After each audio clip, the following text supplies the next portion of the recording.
Okay, quick round of the changes I made. One, I've changed the lighting. I'm using my TV as a fill light now.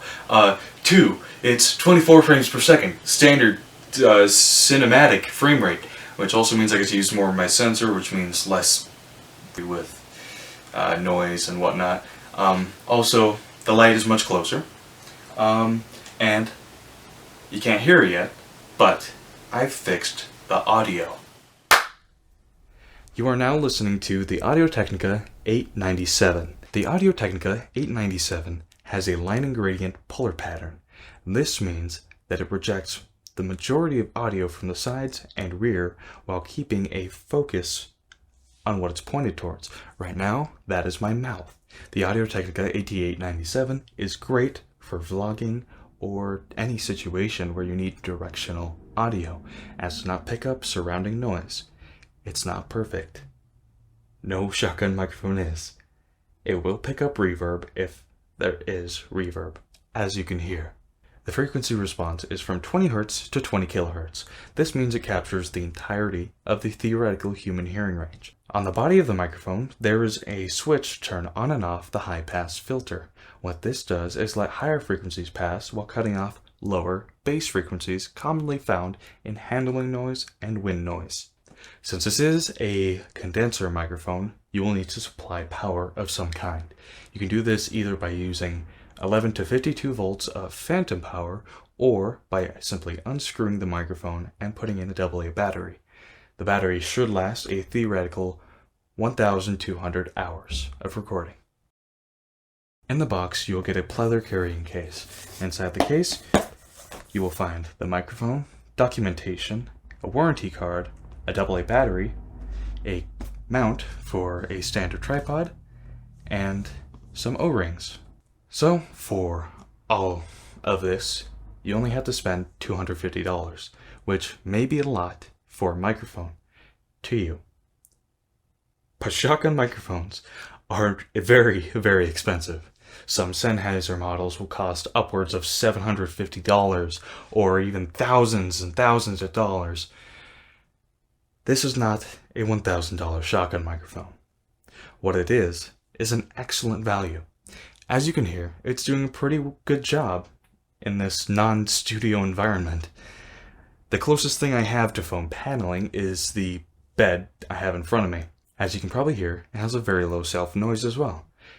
What you are hearing right now is likely background noise, my computer, and the audio interface itself. That's one bad thing about the microphone though. It requires a lot of power. So, I've got it plugged in to the Focusrite Scarlett Solo currently. It is running with 24 volts of phantom power and I have to put it at 75% gain. This is on the verge of causing incredible self-noise from the audio interface, not the microphone.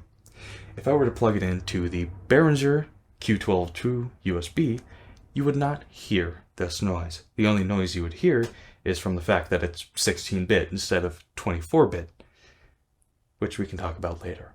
Now that we've gone through the technical specifications of this microphone, let's compare it to one that is $100 cheaper and also made by Audio-Technica, the AT875R. The AT875R sits at around 7 inches, while this sits at around 11. This means it will not isolate quite as well as this microphone, but at $150 versus $250, is it worth it? Now going through the other specifications, there are some other trade-offs. First of all, it's the frequency range. The AT875R has a frequency range of 90 Hz to 20 kHz, unlike this microphone's 20 Hz to 20 kHz. This is like having the high-pass filter on this always turned on, except you don't have the option to turn it off. So this may cause male voices especially to lose some clarity in the lower end, especially if they have a deeper voice. Also, the AT875R is a unibody design. It does not unscrew to accept a AA battery.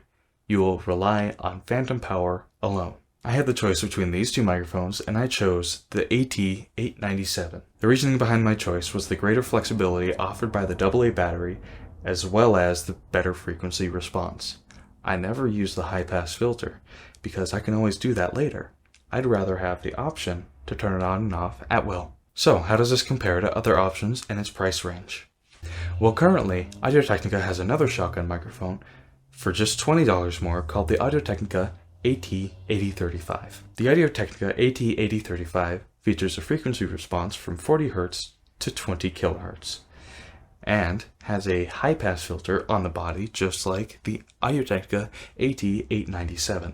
This microphone is significantly longer than mine. The higher length should lead to better isolation from the sides, meaning you'll need to be more specific where you point and it will better reject other noises. So for $20 more, the AT835 seems like it would be better for a certain person. If you're doing an interview, it would be better to isolate other noises from your own. However, if you're someone like me who's just making YouTube videos in their bedroom, this might be the better option, because unless you have a crew pointing the AT835 directly at your mouth at all times, the wider range may actually help. As I'm moving around, you can hear it's not changing too much.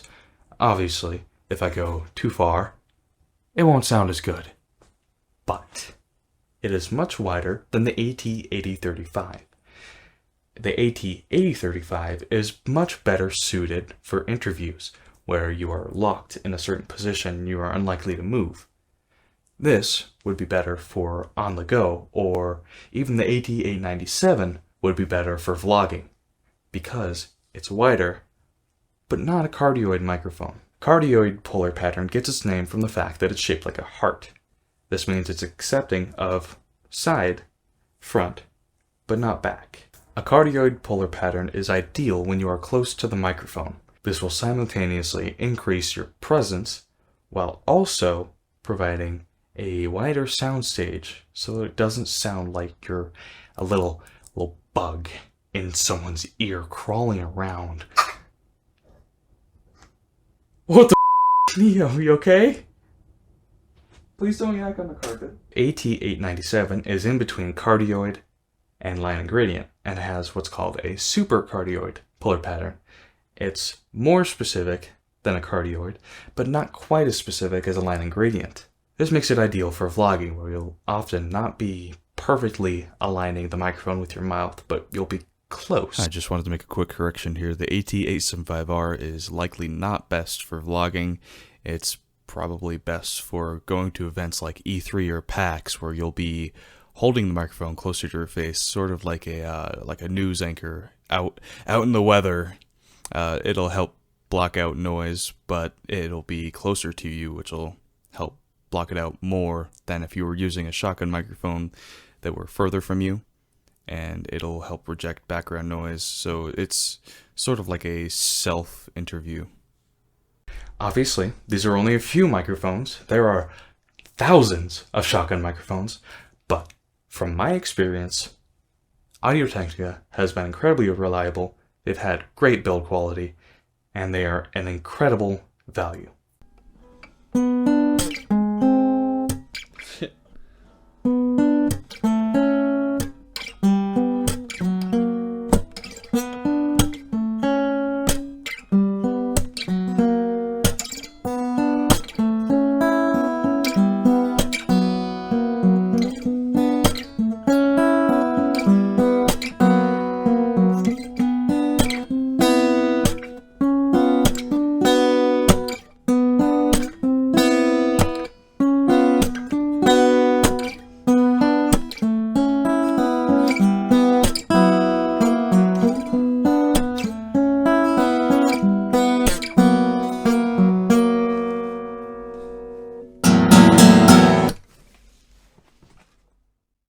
Would you like to see my cat?